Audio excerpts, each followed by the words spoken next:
하루의 일과가 끝나고 밤이 옵니다. 가로등의 불빛이 들어오고 건물의 빛이 밤을 밝힙니다. 태양이 산과 나무들을 비춘 낮과 달리 밤에는 우리 인류가 만들어 놓은 또 다른 아름다움이 밤을 장식합니다. 한번 하늘을 볼까요? 밝은 별 몇 개가 고요히 밤하늘을 지키고 있습니다. 외로워 보이기도 하고요. 과연 밤하늘을 지키는 건 이들만이 전부일까요? 예로부터 인류는 밤하늘을 동경했습니다. 모든 나라, 모든 문명에서 별들의 얽힌 신화가 있듯이 별을 보면서 꿈을 꿨고 소원을 빌기도 했습니다. 과학이 발달되면서 우주에 대해 알게 되었고 이제는 저 멀리에 있는 우주를 탐험하고 현상들을 알아가고 있습니다. 하지만 그런 천문학의 발전과 달리 우리는 점점 별과 멀어지고 있습니다. 항상 밤하늘을 밝히던 은하수와 별들이 이제는 인류가 만들어낸 빛들에게 가려지고 있습니다. 이 때문에 우주는 항상 우리 위에 있는 반면 일상과는 점점 멀어져만 가고 있습니다. 안녕하세요. 저는 이번 별밤 관측 영상을 소개하게 된 세종대학교 물리천문학과 이승원입니다. 저는 여러분들께 밤하늘의 아름다움을 소개하기 위해 영상을 만들게 되었습니다. 저는 집에 갈 때마다 날씨 맑은 날이면 밤하늘을 올려다보곤 합니다. 적어도 한두 별은 밝게 보입니다. 한번 조금 더 자세히 볼까요? 우리는 더 멀리 보기 위해 망원경이라는 장비를 씁니다. 하지만 망원경은 멀리 보게 해줄 뿐만 아니라 빛을 모아주기 때문에 더 밝게 볼 수 있습니다. 망원경으로 별을 한번 볼까요? 그저 점입니다. 별은 매우 멀기 때문이죠. 이쯤 되면 많은 분들이 실망하셨을 겁니다. 하지만 밤하늘에는 별만 있는 건 아닙니다. 사자자리의 가장 밝은 별 레굴루스와 쌍둥이 자리의 플룩스를 3대2로 내분하는 지점엔 또 다른 천체가 있습니다. 바로 메시의 목록에 44번 천체 별집 성단이 있습니다. 다른 밤하늘과 달리 좁은 영역에 별들이 옹기종기 모여있는 것을 볼 수 있습니다. 이런 별들의 무리를 성단이라고 합니다. 근데 성단이라고 하기엔 별들이 너무 적은데 어찌된 일일까요? 주변을 한번 둘러봅니다. 가로등과 건물에서 나오는 불빛들로 인해 우리의 밤하늘은 너무나 밝습니다. 따라서 더 제대로 보기 위해선 이런 불빛으로부터 멀리 떨어져야 합니다. 강원도 화천. 망원경을 설치하고 나니 드디어 밤이 옵니다. 도심 야경의 아름다움과 달리 이곳은 우주에서 오는 빛들이 밤을 장식합니다. 아까 봤던 별집 성단을 볼까요? 아까보다 별이 훨씬 많은 것을 볼 수 있습니다. 영상으로밖에 보여드릴 수 없는 것이 정말 아쉬울 정도로 아름답습니다. 우주에는 이런 별들과 별들이 모인 천체들만 있을까요? 절대 아닙니다. 영상으로 보는 것에는 노출 시간의 한계가 있어 동시에 다른 망원경으로 사진을 찍어보았습니다.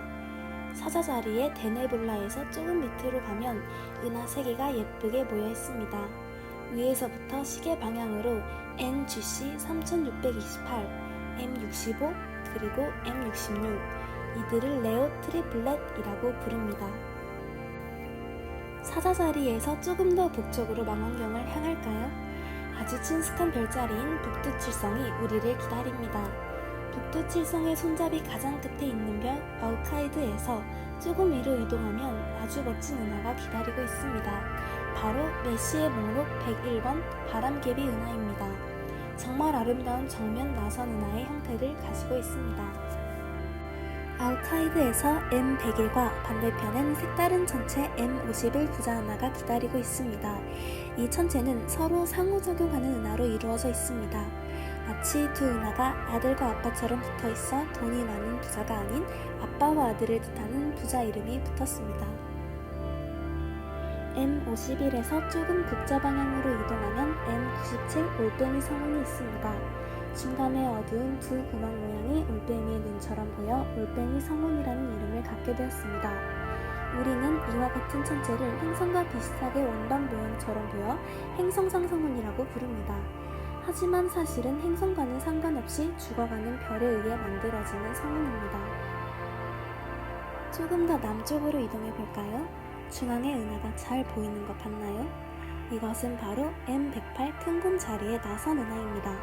은하를 정면에서 바라보는 게 아닌 측면에서 보고 있기 때문에 M101번과 달리 타원형으로 보입니다. M106입니다. 전에 봤던 M108처럼 나선 은하입니다.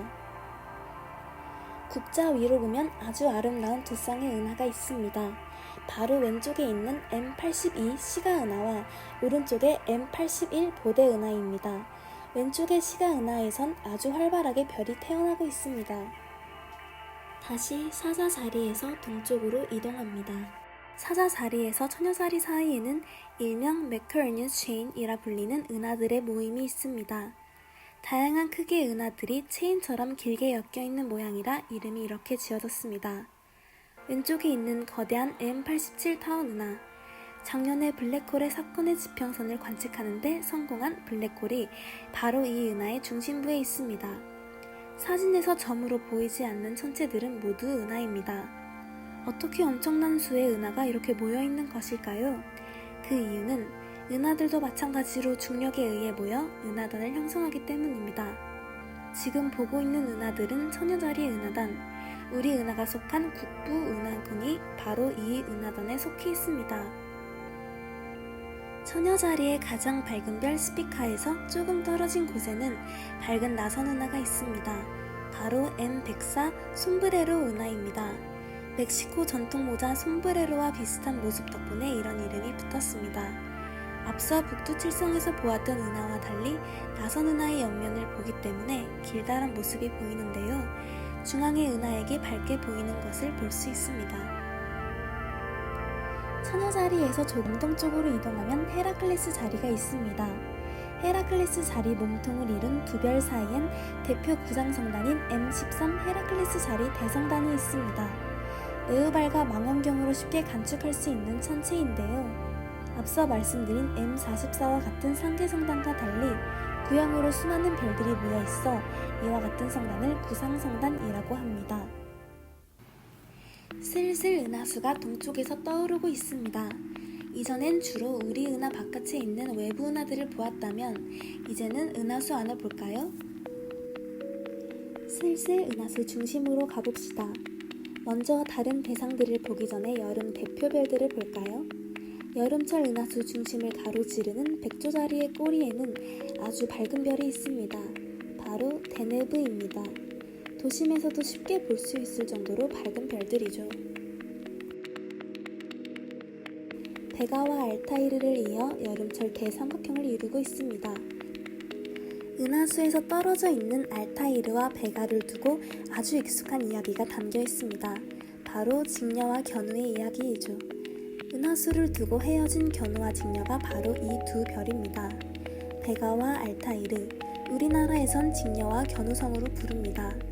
이렇게 도심에선 외로이 밤하늘을 밝히던 견우와 직녀성 뒤에는 이렇게 수많은 별들이 같이 비춰주고 있습니다. 여름철 밤하늘의 가장 밝은 별 베가가 속한 검은고 자리엔 아주 아기자기한 천체가 있습니다. 바로 고리성운입니다. 앞서 말씀드린 올빼미 성운처럼 고리성운도 죽어가는 별이 만들어낸 행성성 성운입니다. 별은 질량에 따라 서로 다른 끝을 가지는데 고리성운은 우리 태양의 미래와 비슷하다고 합니다. 데네브가 속한 백조자리의 머리 근처에는 독특한 모양의 성운이 있습니다. 마치 사과를 먹다만 모양의 이 행성상 성운은 내시의 목록 27번 천체 아령성운입니다. 아령성운에서 조금 더 위로 백조자리의 몸통에는 NGC 6888 초승달 성운이 있습니다. 행성상 성운처럼 스스로 빛을 내는 발광 성운입니다. 조금 더 북쪽으로 가볼까요? 세페우스 자리와 백조자리 사이 NGC 6946 불꽃놀이 은하가 있습니다. 앞서 북두칠성 주변에서 봤던 M101처럼 정면에서 본 나선 은하입니다. 하지만 은하에 있는 여러 먼지와 별들 때문에 조금 더 뿌옇게 보입니다. 봄과 가을철 밤에 지구는 은하 평면의 위와 아래를 보게 됩니다. 따라서 우리 은하의 성간물질들의 방해 없이 외부에 있는 은하들을 잘 볼 수 있습니다. 반면 여름철과 겨울철은 우리 은하 원반의 안쪽을 보게 되어 가까운 천체들을 볼 수 있습니다. 이렇기 때문에 은하수면 방향에 있는 NGC 6946은 우리 은하 안의 먼지들에 가려 실제보다 조금 더 어둡게 보입니다. 다시 백조 자리에서 조금 더 남쪽으로 이동합니다. 알타이르가 있는 독수리 자리 아래엔 독수리를 닮은 붉은 성운이 있습니다. 바로 M16 독수리 성운입니다. 마치 날아오르는 독수리처럼 생긴 이 성운 내부엔 새로 태어나는 별들이 있습니다. 독수리 성운에 작게 보이는 세 개의 기둥은 허블 망원경이 찍은 대표 사진 중 하나인 Pillars of Creation으로 유명합니다. 조금 더 남쪽으로 가볼까요? 공수 자리에선 재밌는 성운이 있습니다. 바로 M23열 성운입니다. 이 성운에선 별빛의 먼지들이 반사되어 보이는 푸른색의 반사성운, 성간가스들이 열을 받아 빛나는 붉은 발광성운, 그리고 그 앞을 가리는 암흑성운이 모두 보입니다. 어두운 띠처럼 생긴 암흑성운이 붉은 발광성운을 세 부분으로 나뉜 모습처럼 보인다 해서 삼열성운이라는 이름이 붙여졌습니다.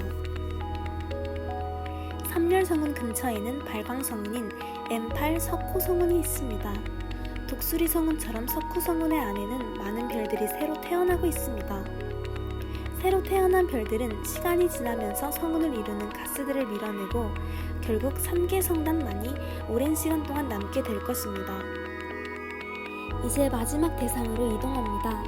석호 성운에서 조금 더 남쪽으로 이동하면 정갈 자리에서 가장 밝은 별 안타레스가 있습니다. 한번 자세히 볼까요? 오른쪽 아래에 별들이 모여있는 것을 볼 수 있습니다. 바로 M4 구상성단입니다. 앞서 말씀드린 헤라클레스 자리 대성단보다는 별이 조금 적어 보이지만 마찬가지로 별이 구형으로 모여있는 구상성단입니다. 이제 슬슬 밤이 지나가고 하늘이 점점 푸르게 변하고 있네요. 밤하늘을 빛내던 별들은 태양에게 그 자리를 양보해줍니다. 사람들도 각자의 하루를 시작합니다. 다시 일상으로 돌아와 각자의 할 일을 하겠죠. 낮 동안은 태양이 우리를 비추어 줄 것입니다. 모두가 힘들어하지 않도록 따뜻하고 찬란하게요. 태양의 응원으로 하루를 잘 마무리한다면 밤에는 멋진 별들의 위로가 기다리고 있을 것입니다. 이렇게 아름다운 풍경을 숨기고 있는 밤하늘과 우주가 항상 위에서 여러분을 지켜보고 있을 것입니다. 하늘과 우주가 늘 가까이 있다는 것을 기억해 주셨으면 합니다. 감사합니다.